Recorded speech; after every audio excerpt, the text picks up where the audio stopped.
Hello. I'm so happy to see you again. Last week, I didn't do any recording because I didn't feel good. Oh, I was fighting a little virus and I'm feeling a little better now. So today we're going to read Nellie in Knots, chapter 5. This is called When Larry Goes Bonkers.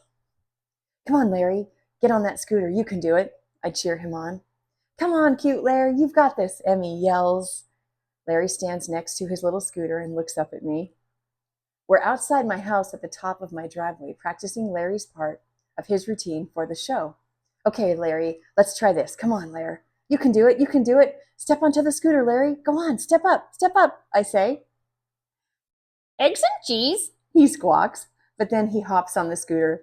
He starts buzzing around the top of the driveway. Good boy, good boy. Good boy, good boy, he squawks. Kiss, kiss, kiss, kiss. I lean my cheek down and he kisses it. Emmy, do you think he'll do it in front of the class? What if he forgets how to do it? What if? Larry squawks. I give Larry the side eye. I could never give him the full-blown stink eye. I put Larry back in his cage and play my favorite song on Mom's iPad.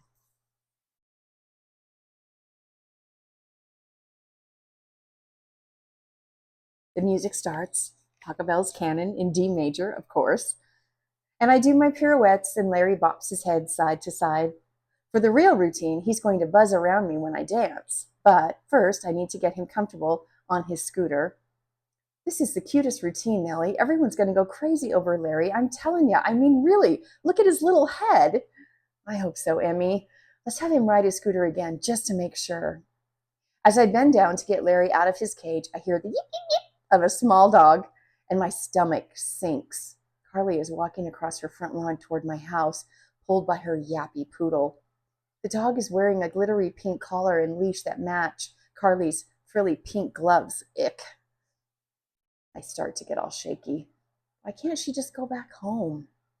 Focus on Larry, Nellie, Emmy says, as if she can read my brain. Remember, Carly's just not a nice person. It's not you. Whatever the reason, Carly is bad news to me. Okay, Larry, hop on, little guy. Come on, you can do it, I say. Larry hops on his little scooter just as my next door neighbor, Mrs. Green, walks out to bring out her trash. She's wearing her pajamas, the ones that have cows eating big ice cream cones. Her polka dot snow boots make a slosh, slosh sound through the little bit of snow on the ground. As usual, she has pink rollers in her hair. She waves, "Hello, girls. Hi, Larry." Whoosh. Ah! Mrs. Green screams. OMG. Larry flew up from his scooter and landed in Mrs. Green's hair. Larry! Larry, get down! Get down right this minute, you crazed bird! Mrs. Green shrieks. Crazed bird? What if? What if? Larry squawks.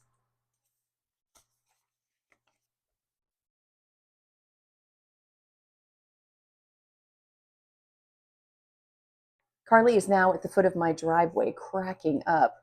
What do you think you're laughing at, huh, Carly? Emmy stomps her foot and crosses her arms. Carly stops giggling. Nellie, are you actually thinking of bringing in Larry for the talent show? Yes, but my voice shakes so bad, even with my chin up and both hands on my hips, it feels like there's quicksand in my mouth. I can't get the words out. Well, look at him now. There's no way you'll pull this off. I'm sure you'll mess up at school. She cackles again, and you'll probably stutter. Nervous Nellie. She pulls her dog on its leash and scurries off. I can feel the tears, the burning lump in my throat. Larry! Mrs. Green screams again, stopping my thoughts. I look over at Mrs. Green doing jumping jacks, trying to get Larry off her head, but he just won't budge. He starts ducking his beak into her hair. Get off me, you annoying bird. Move it or I'm going to lose it, Mrs. Green screams. Well, Mrs. Green's already lost it, if you ask me. Mom says that a lot when people act all bonkers.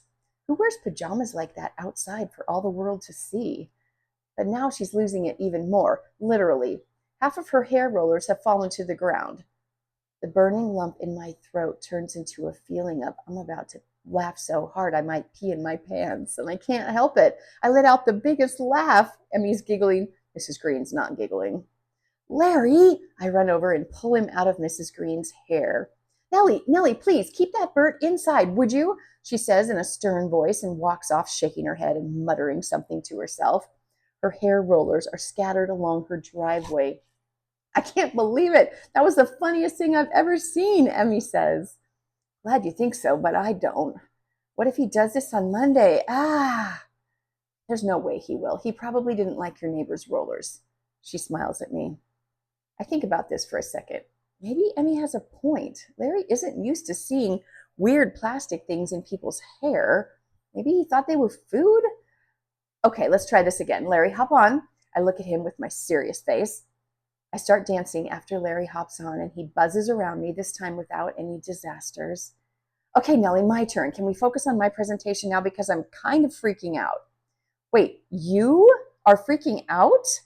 I'm really surprised. Emmy has no problems talking in front of the class. Of course, let's go inside.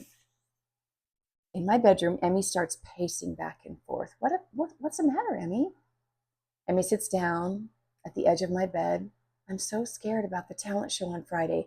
I was going to sing, and now I can't think of a single song. Emmy pouts her lips down. Then I was going to show the class how to sew to make those stuffed animals like I make, but my mom's sewing machine broke. You know how much I love to sew. You taught me how last year, remember? What should I do? My eyes go up in my head for a second.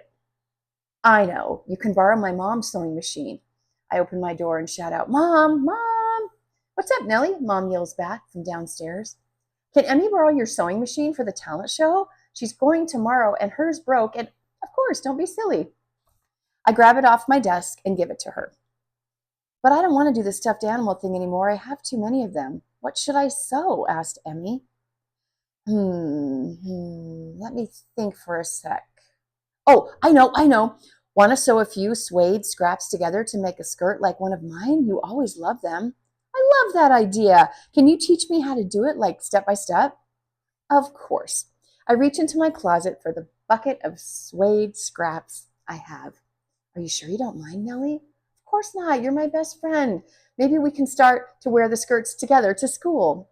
That's the best idea I've heard all week. Emmy gives me a big smile, and her brown eyes are really bright.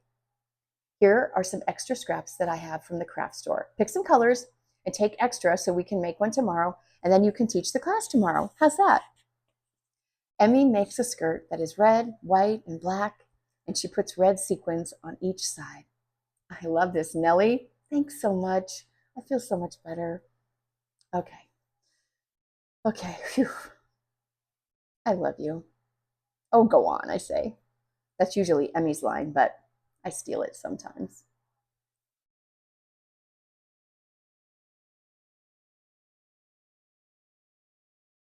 Isn't that nice? Isn't it interesting how she thought that she was the only one who had worries? And then she found out her friend also had worries. Sometimes when we get worried and scared and we have big thoughts and big concerns, sometimes we feel really alone in those and we think nobody else feels like that. A lot of times, somebody else does feel like that. And having friends that we can talk to is so great and so helpful. I hope you have a good friend or two that you can talk to. Bye-bye.